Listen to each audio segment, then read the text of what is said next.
하나님께서 우리에게 주시는 말씀은 신약성경 마태복음 7장 13절에서 14절까지 말씀입니다.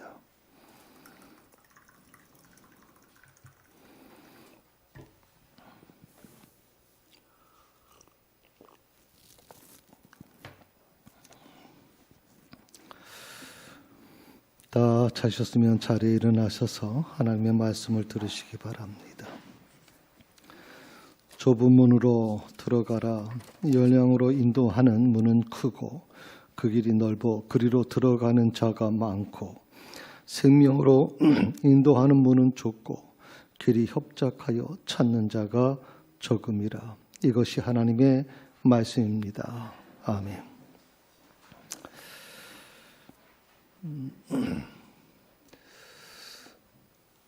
4월 16일은 저희 새사랑교회를 이제 설립하셨던 고 백낙기 목사님이 이제 돌아가신 이제 20년 된 날입니다. 그래서 사실은 번동제일교회를 설립하셨고 그리고 은퇴 후에 본인의 재산을 다 들여서 새사랑교회를 설립하셨습니다. 그리고 새사랑교회를 번동제일교회 35주년 기념교회로 불려지기를 간절히 원했던 그런 마음이었습니다. 그래서 번동제일교회와 저희 새사랑교회가 공동으로 추모 예배를 주일날 드리기로 했습니다. 원래는 저희 교인들이 번동제일교회로 가서 보통 오후 예배 때 보통 10주기도 그렇게 드렸는데 코로나 관계로 인해서 저희가 각자 교회에서 예배를 드리도록, 그리고 오늘 저 여러분에게 영상을 한 편 보여드리겠는데 이 영상은 번동제일교회에서 만들어서 온 겁니다. 그러다 보니까 번동제일교회 포커스가 맞춰져 있는 영상이다 보니까 여러분들 중에서는 뭐 새사랑교회와 큰 관계가 없는데 우리가 꼭 이걸 봐야 되는가 하는 얘기가 있을 줄 압니다. 한 3분 정도니까 잠깐 보시면 좋겠습니다.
우리의 삶의 앞에 나가는 길에 있어서 이와 같은 주님의 받으신 고난의 길이 우리 앞에 있을 때마다 여러분은 주님을 바라보면서 더욱더 주님과 가까이 하시는 여러분이 되시기를, 그래서 주 안에서 여러분의 마음에 참 세상에 알지 못하는 기쁨과 감사가 넘치기를 주님의 이름으로 축원합니다.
며칠 전에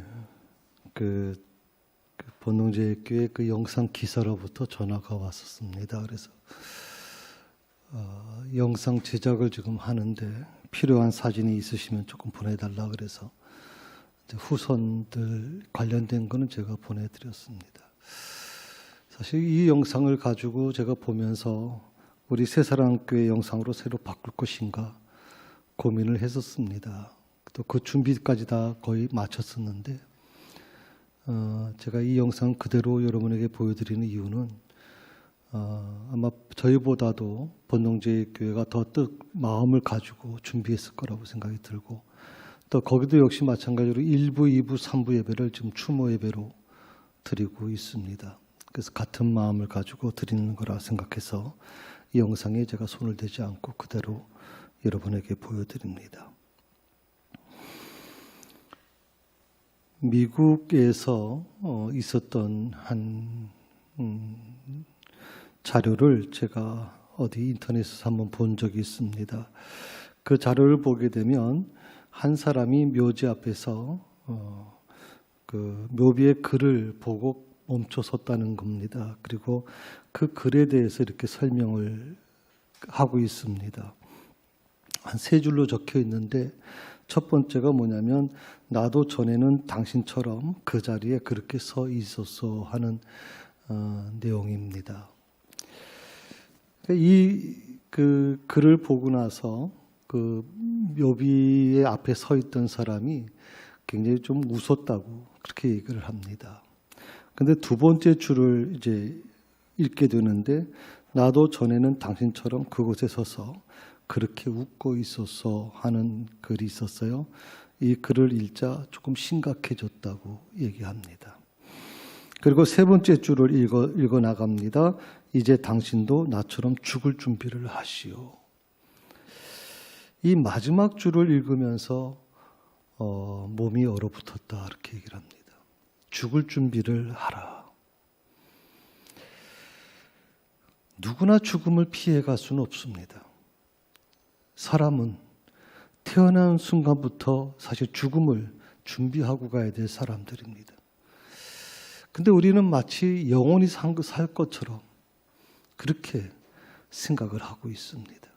죽음을 준비하라.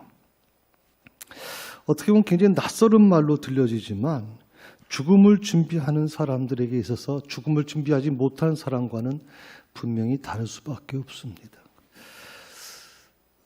과거에는요, 의사가 어떤 불치병을 걸린 사람들에게 가급적이면 본인한테 알려주지 않는 것이 하나의 그 좋은 케이스로 얘기했습니다. 보호자만 불러서 보호자에게만 설명해주고 당사자한테는 모르고 가도록 그렇게 하는 겁니다. 그래서 예를 들어서 한 6개월 이제 생명이 남았다고 생각했으면 이제 6개월 정도 남았으니까 드시고 싶은 거 마음껏 드시게 하시고 본인은 모르고 스트레스 안 받고 그냥 가시도록 한다 이렇게 얘기를 합니다. 근데 요즘에 와서는 이게 많이 바뀌었습니다. 그래서 본인한테 알려야 된다. 그래서 죽음을 준비할 수 있도록 해야 된다 하는 겁니다. 그래서 우리나라도 아마 굉장히 이 부분이 완전히 제가 보기에는 바뀐 걸로 좀 제가 알고 있습니다. 사람들은 누구나 행복하길 원합니다. 그런데 한번 주변을 둘러보십시오, 여러분. 행복한 사람이 과연 얼마나 될까요? 행복한 사람이 과연 얼마나 될까요? 조금 더 깊이 들어가 볼까요? 그럼 어떤 사람이 행복한 건가요? 어느 정도 되면 행복하다고 얘기할까요? 사람은요, 만족이 없습니다. 1억을 가지고 있는 사람을 볼 때, 1억을 가지고 있으니까 참 만족하겠다, 행복하겠다 생각을 합니다. 그런데 그 본인한테 물어보면 1억을 가지고 있다고 행복하지 않다고 얘기합니다. 그 사람은 10억을 갖고 싶어 할 겁니다. 10억 갖고 있는 사람한테 묻습니다. 당신 행복합니까? 10억이 있으니까 행복하시겠네요. 그러면 그분은 뭐라고 얘기할까요? 아니요, 나는 100억이 있어야 행복할 것 같아요. 끊임이 없어요. 그래서 행복이라고 하는 것은 사실 어떻게 보면 굉장히 주관적으로 사람들이 생각을 하기 때문에 문제가 있어요. 행복이라는 것을 객관화시켜야 되는데 객관화시키지 않고 주관적으로 생각을 하다 보니까 굉장히 어떻게 보면 힘든 부분이 존재할 수가 있습니다. 왜 사람들이 행복하지 못할까? 왜 행복한 사람들이 그렇게 주변에 찾기 힘들까? 이유는 물론 여러 가지가 있겠지만 몇 가지가 있어요. 첫 번째가 행복을 얻는 방법을 몰라요. 행복을 얻는 방법을 모르니까 행복한지조차 모르는 거예요. 내가 지금 행복한지 그 자체를 몰라요. 두 번째로 참된 행복이 뭔지를 몰라요. 참된 행복. 사람들은요, 돈이 많으면 행복할 것 같다고 생각해요. 사람들은 건강하면 행복할 것 같다고 생각을 합니다. 사람들은 친구 관계가 좋으면 행복할 거라고 생각합니다. 아니요. 그렇지 않습니다. 네.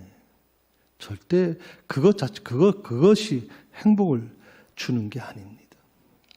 그러니까 참된 행복이 뭔지를 알지 못하기 때문에 행복하다고 생각하는 사람들 찾기가 힘든 겁니다. 세 번째로 주어진 행복을 누리지 못하기 때문에 그렇습니다. 참 이건 불행한 일이죠. 주어진 행복, 그 행복을 누리지는 못해요. 근데 이 1번부터 3번까지보다 더 심각한 게 있어요. 그게 뭐냐면 행복의 길을 알면서도 그 길을 가지 않는 거예요. 행복의 길이 무엇인지를 알면서도 그 길을 가지 않는 거.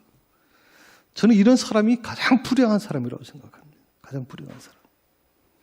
모르면야 어쩔 수 없죠. 뭐 행복을 얻는 방법 모르고 참된 행복이 뭔지도 모르고 주어진 행복을 누리지 못하는 이런 사람도 불행하지만 알면서도 그 길을 걸어가지 않는 사람들은 더 불행하다고 생각을 합니다.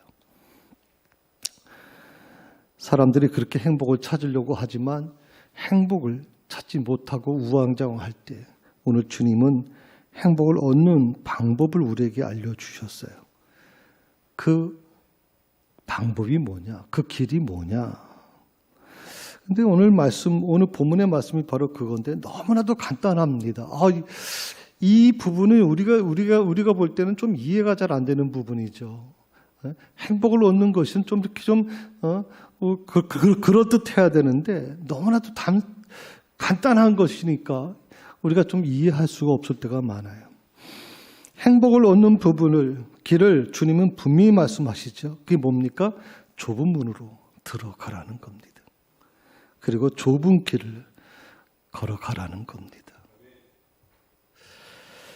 사실 넓은 길과 좁은 길이 있는데 오늘 13절에 보게 되면 좁은 문으로 들어가라 하면서 넓은 길에 대한 얘기를 해줍니다. 그게 뭐냐면 멸망으로 인도하는 문은 크다. 그리고 그 길이 넓어서 그리로 들어가는 자가 많다라고 설명하고 있습니다. 반면에 이 좁은 길로 걸어가는 사람들은요, 그 길이 너무나도 좁다고 얘기하시고, 그리고 길이 협착하여 찾는 자가 적다고 말합니다.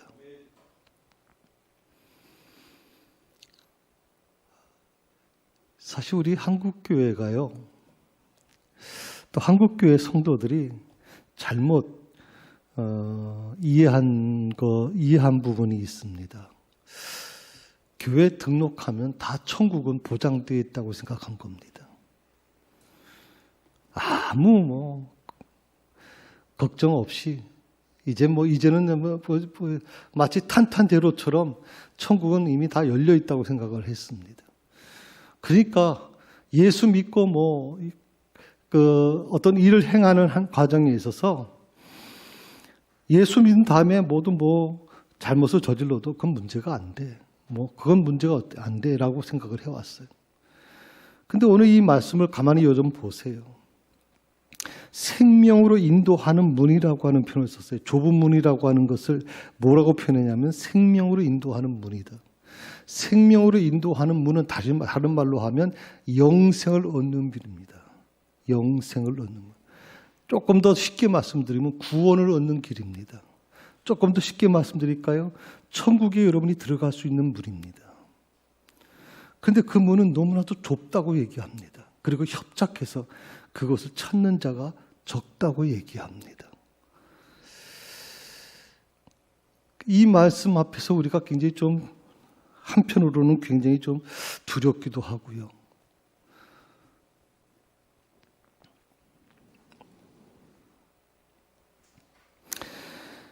사실 넓은 길로 갈지 좁은 길로 갈지의 선택은 누가 하는 겁니까? 하나님께서 우리에게 넌 넓은 길로 가, 넌 좁은 길로 가 그렇게 이미 정해져서 우리한테 말씀하시고 계시는가요? 아닙니다. 그 선택은 바로 누구입니까? 내가 선택하는 겁니다. 넓은 길과 좁은 길을 선택하는 건 내가 하는 겁니다. 문제는 좁은 길을 선택하는 사람들이 너무 적다는 겁니다. 이유가 뭐냐면 좁은 문으로 들어가려고 하면 내가 사랑했던 것들을 내려놔야 됩니다. 내 손에 움켜진 것들을 내려놔야 됩니다. 그래서 유대인들은 이것을 훈련시키기 위해서 성전에 들어갈 때 고개를 숙이고 물건을 지은 사람들은 들어갈 수 없게끔 만들어 놨어요. 그런 문이 있습니다. 몸만 들어갈 수 있지. 몸만 들어가는데 그 문을 통과하려면 고개를 숙이고 허리를 숙여야만 들어갈 수 있는 문이 있습니다. 짐을 가지고는 들어갈 수 없는 문. 예수는 바로 그 부분을 얘기해 주고 있는 겁니다. 좁은 문으로 들어가려고 하면 내가 가지고 있는 것들을 내려놔야만 가능하다는 겁니다. 그것들과 결별해야만 가능하다는 겁니다. 그래서 굉장히 어려운 겁니다. 우리는 항상 생각을 합니다. 아, 예수님 믿지만 내가 가지고 있는 것도 그대로 가지고 가고 싶어요. 이 땅에 사는 동안도 내가 편하게 살고 싶어서 그런 것들을 내가 그대로 갖고 가고 싶어요. 왜 그걸 포기해야 되는 겁니까? 내가 하나님을 사랑하지 않는 것도 아니고 하나님을 사랑하는데 꼭 그걸 포기해야만 합니까? 라고 우리는 자주 물어요. 스스로 얘기합니다. 그리고 우리 스스로 이렇게 대답을 합니다. 괜찮아. 하나님 사랑하기 때문에 문제가 없어. 그런데 오늘 주님께서 왜 그러면 넓은 길과 좁은 길에 대해서 우리에게 말씀하고 계실까요? 오늘 이 본문을 읽은 말씀 속에서 마태는 이 좁은 문에 대한 게서 소개를 하고 있죠. 자, 좁은 문이라고 하는 게 조금 전에 말씀드린 것처럼 생명으로 인도하는 문입니다. 예수님을 나의 주님으로 나의 힘이 되심을 고백하는 사람만이 통과할 수 있는 문이다. 그렇게 설명해 주고 있습니다. 나의 주님으로 나의 힘이 되심을 고백하는 사람들의 한해서만 통과될 수 있는 문.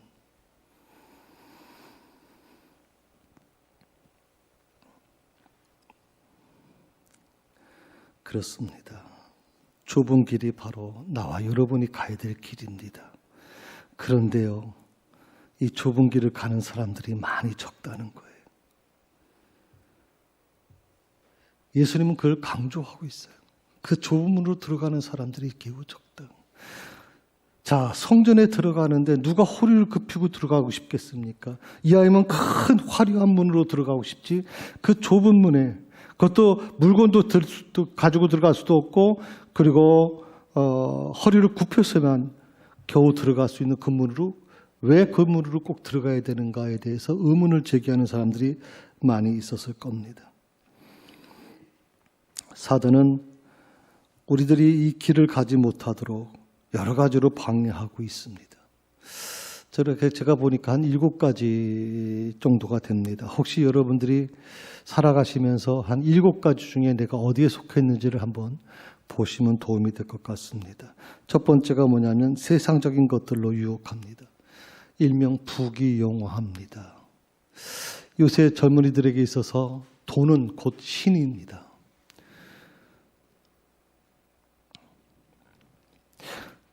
어떻게 보면 이 문제는 굉장히 심각한 문제죠.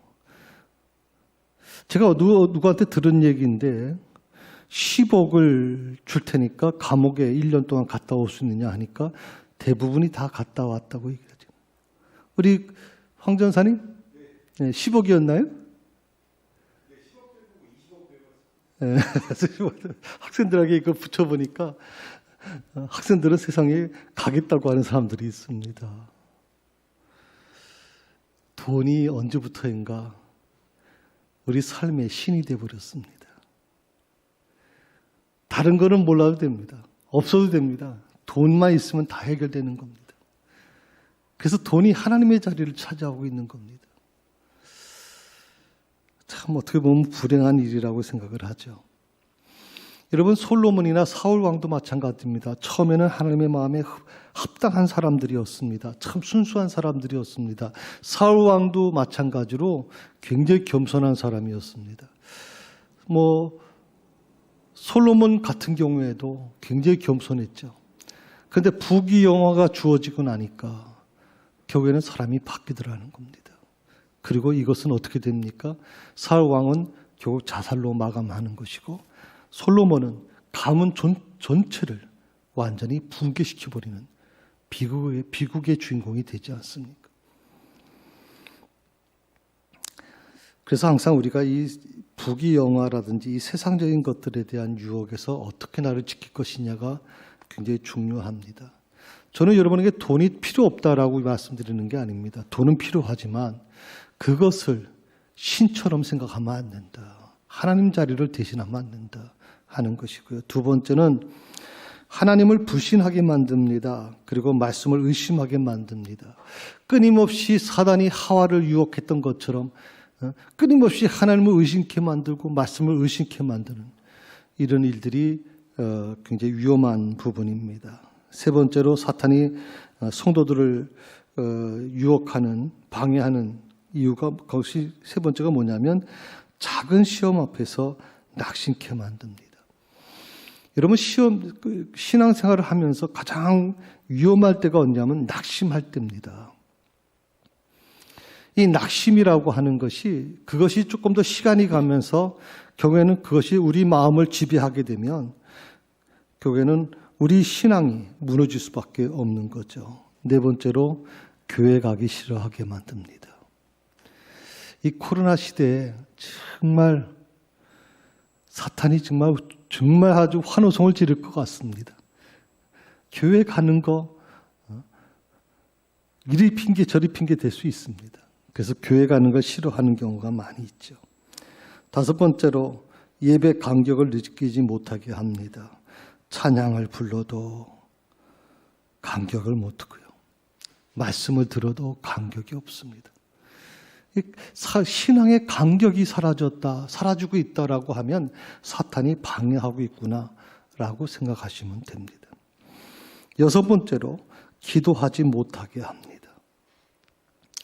제가 우리 교회에서 새벽 기도회를 예배 중심에서 설교 중심에서 기도 중심으로 전환을 했습니다.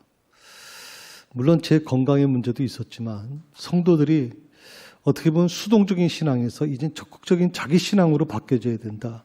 그렇게 해서 지금 그렇게 추진해 오고 있습니다.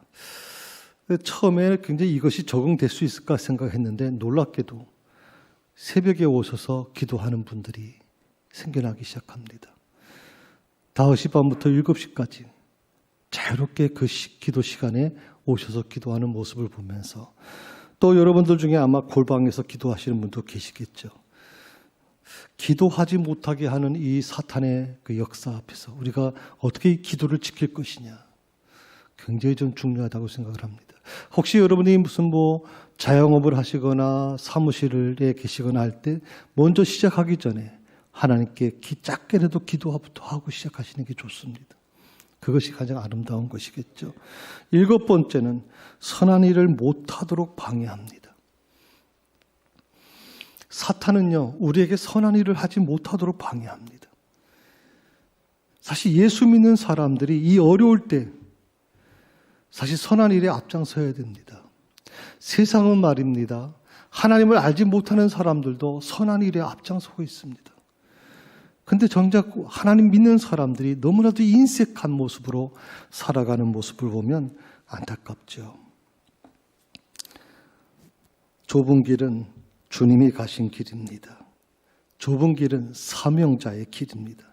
사명 없으면 절대 가기 힘든 것이 바로 좁은 길입니다. 그래서 힘들고 어려운 길입니다. 많은 사람들이 그 길을 택하지 않는 이유 중에 하나는 뭐냐면 이 좁은 문, 주님께서 말씀하신 생명으로 인도하는 문, 이 문을 가야 된다는 것을 알면서도 왜 못 가냐? 그 문이 너무나도 좁다는 겁니다. 그리고 협착하다는 겁니다. 그래서 많은 사람들이 그 길을 가지 않는다 그랬거든요. 사명자의 길, 많이 힘듭니다. 그래서 많은 사람들이 이 길을 포기합니다. 사명 없으면 가기 힘든 길이죠. 제가 그 신학교를 다닐 때입니다. 지금 한 35년 정도 전인데, 그래도 저희 어머님이 그런 얘기를 저희 아버님한테 하셨어요. 그래도 신학생인데 새벽기도 좀 참석하지 그러냐. 그렇게 저한테 얘기하니까 저희 아버님이 그냥 두세요. 그냥 두세요. 평생 죽을 때까지 새벽기도를 하게 될 텐데 그 하나님께서 성령께서 주셔야지. 그거 젊은 아이들이 쉽지 않습니다. 않으니까 그냥 너무 무리하게 하지 말라고. 근데 제가 목회에 들어가면서요, 지금까지 30년 동안 정말 이 새벽 제단이 너무 좋았거든요. 누가 시켜서가 아니라 단순히 목사이기 때문만이 아니라 그 새벽 기도에서 주시는 은혜가 너무 컸기 때문에 저는 그 새벽 기도회를 지금까지 30년 동안 지키고 있습니다. 사실 어떤 사명을 감당한다는 것은 쉬운 게 아닙니다. 여러분이 곳곳에서 사명자로 하나님의 부르심을 받았다면 그 사명 감당하는 데 있어서 많이 힘들고 지칠 수 있습니다. 그러나 그것이 바로 좁은 길이고 그것이 생명으로 인도하는 문이라면 우리는 기쁘게 그 길을 가야 되겠죠. 세 번째로 주님을 따르는 제자가 가는 길이 바로 좁은 길입니다. 주님을 따르는 제자가 가는 길. 그 길은 결코 넓은 길이 아니라 좁은 길이다. 그게 굉장히 중요하죠. 그리고 네 번째로 내 뜻보다는 주님의 뜻을 따르는 길입니다. 사실 내 뜻을 내려놓고 주님의 뜻을 따른다는 것 우리가 모르진 않습니다만은 이거 사실 그렇게 실천하는 사람들이 많지 않습니다. 다 대부분 자신의 뜻, 자신의 생각으로 모든 걸 움직이려고 합니다. 그것이 하나님의 뜻일 거라고 그렇게 예측할 뿐이지 하나님의 뜻을 따르는 게 아닙니다. 내 뜻을 내려놓고 주님의 뜻을 따르고자 하는 결단, 이것이 바로 좁은 길을 걸어가는 자의 아름다운 모습인 겁니다. 교회도 마찬가지고 모든 성도의 삶이 마찬가지입니다. 그리고 마지막 다섯 번째로 내 유익보다는 타인의 유익을 위해서 사는 길. 이렇게 사는 사람들을 가리켜서 세상이 뭐라 그러느냐? 바보라고 그럽니다. 바보라고 그럽니다. 좀 더 편한 길이 있고 좀 더 얼마든지 사람들한테 인정받으면서 살 수 있는 길이 있는데 꼭 그렇게 살아야만 되는가라고 묻습니다. 그리고 그렇게 사는 사람들을 향해서 바보와 같다 얘기합니다. 저는 예수님께서 십자가에 달리는 과정에서 빌라도가 예수님을 바라보면서도 바보처럼 봤을 겁니다. 너같이 바보 같은 자가 누가 있느냐? 내가 너를 살려줄 수 있는 권한도 있는데 오히려 스스로 침묵하는 이 예수님의 모습을 보면서 빌라도는 바보처럼 느꼈을 겁니다. 또 예수님을 따르는 많은 제자들이나 많은 사람들은 어떻게 생각합니까? 예수님께서 말씀 한마디면 천군 천사를 움직일 수 있는데 그를 안 움직이시는 모습을 보면서 처절하게 십자가에서 죽으시는 모습을 보면서 바보라고 생각했을 겁니다. 그런데 주님께서 가신 길은 바로 이 바보의 길입니다. 여러분. 세상에서 말하는 이 바보가 되는 길, 그게 바로 진정한 주님을 따르는 길이 아닐까 생각해 봅니다. 세상에서는 이런 사람들이 굉장히 불행한 것 같지만 하나님은 이렇게 사는 성도들을 반드시 도와주시고 책임져 주시겠다고 말씀하셨습니다. 중요한 것은 자신과의 싸움입니다. 내 자신과의 싸움을 내가 어떻게 이겨낼 것인가? 내 자신과의 싸움에서 이기지 못한 자가 어떻게 사단과의 싸움에서 이길 수 있겠습니까? 어떻게 세상과의 싸움에서 이길 수 있겠습니까? 먼저 여러분 자신과의 싸움에서 이기셔야 됩니다. 그러기 위해서는 온전히 주님만 따르겠습니다. 스스로 바보가 되겠습니다. 결단하지 않고서는 감당하기 힘든 것이죠. 성도 여러분, 어떻게 사는 것이 행복하게 사는 길일까요? 넓은 문이 아닌 좁은 문으로 들어가는 것이 행복하게 사는 길입니다. 그 길이 많은 사람들이 그 길을 가지 않기 때문에 굉장히 외롭고 힘든 길일 것입니다. 그러나 힘들지만 좁은 길로 가셔야 됩니다. 그리고 말씀을 따라 가셔야 됩니다. 그러면 주님께서 구름 기둥과 불 기둥으로 동행해 주실 것입니다. 만나로 먹여 주실 것입니다. 그리고 시원한 물가로 우리를 인도해 주실 것입니다. 광야와 같은 인생길을 형통케 만들어 가실 것이라고 믿습니다. 새사랑교회는 21년 전 고 백낙기 목사님이 전 재산을 들여서 설립한 교회입니다. 사실은 저희 아버님이 한 번도 아파트에서 살아보지를 못하셨습니다. 개인주택에서 사셨는데 은퇴 후에 현대아파트 교회, 번동제일교회 바로 옆에 현대아파트를 이제 계약을 하셨고 그 입주가 불과 한 1년밖에 남지 않았었습니다. 근데 어느 날 갑자기 저희 자녀들을 불러서 그렇게 얘기합니다. 아버지가 북한에서 혼자 월남했다. 그런데 이렇게 하나님께서 축복해 주셔서 은혜롭게 33년간 목회하고 은퇴했고 또 너희들이 공부할 수 있도록 모든 뒷받침을 교회가 해줬다. 이제 내 사명은 여기서 끝났다고 생각을 한다. 나는 하나님 앞에 가면서 단 한 푼도 남김없이 깨끗한 모습으로 가고 싶다. 그리고 개척교회를 설립하겠다고 말씀하셨어요. 그리고 이 새사랑교회를 건축하면서 이 새사랑교회 모든 불려질 이름을 백낙기 목사가 세운 교회가 아니라 번동제일교회 35주년 기념교회로 불려달라 부탁을 했어요. 그래서 지금도 번동제일교회에서는 우리 새사랑교회가 35주년 개척 기념교회로 명칭이 되어 있습니다.